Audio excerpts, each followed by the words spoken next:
মগরাহাটে গুলিবিদ্ধ এক তেল ব্যবসায়ীর 7 লাখ টাকা ছিনতাই। মগরাহাট 2 নম্বর ব্লকের মাইতিরহাট এলাকার বাসিন্দা অশোক সাটুই, 47 বয়স। প্রতিদিনের মতো ব্যবসার তাগেদায় সোমবার বিকেলে গিয়েছিল। চরণের দিক থেকে তাগেদা করে আসার পথে রাত্রির অন্ধকারের মধ্যে হাত থেকে ব্যাগ ছিনতাই করার সময় ধস্তাধস্তি করে না দিতে চাইলে পিস্তল বার করে হাতে গুলি করে।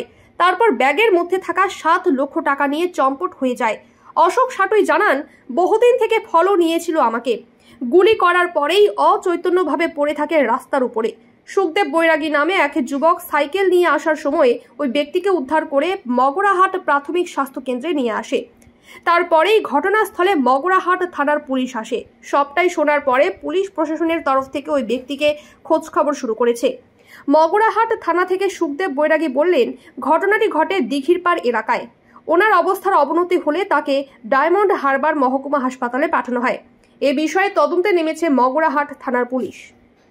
ফিরছিলেন উনি ব্যবসাদার একজন অশোক ছাতুই বলে, কাছাকাছি বাড়ির কাছাকাছি একটা মোড়েতে ওনার একটা দুজন বাইকার যারা হেলমেটে যাদের মুখ ঢাকা ছিল তাদের তরফ থেকে, যেটা উনি খুব কনফার্ম করে বলতে পারছেন না, ওনার একটা লেফট আর্মে একটা ইঞ্জুরি আছে। তো সেটা that has to be confirmed by experts. তো যেটাই যে ধরনেরই হোক, একটা অ্যাসল্টের ঘটনা ঘটেছে। ওনার কাছ থেকে আমরা কিছু সাসপেক্টের নামও পেয়েছি। আমরা খুব তাড়াতাড়ি এটা না এখনই হয়নি, জাস্ট এটা হাফ অ্যান আওয়ার আগে ঘটনা। জুগদিয়া হয়ে আমাদের জুগদিয়া হয়ে যে দিঘির পাড় হয়ে আসছিল, দিঘির পাড় হয়ে এসে যে ভিতরে রাস্তাটা ঢুকে গেছে, ওই ঢুকে মাইতিরহাটে উঠে ওই রাস্তাটা ডাইরেক্ট ওই রাস্তায় আসছিল, পুরো দিঘির পাড়ে ধরে ওনাকে গুলি করেছে কি জানি না, ওটা সম্ভবত গুলি করেছে। তারপরে ওনাকে আমরা গিয়ে আবার উদ্ধার করে নিয়ে এসে হসপিটালে নিয়ে আসি। আমরা বুঝতে পারছি না টাকার ব্যাগও নেই।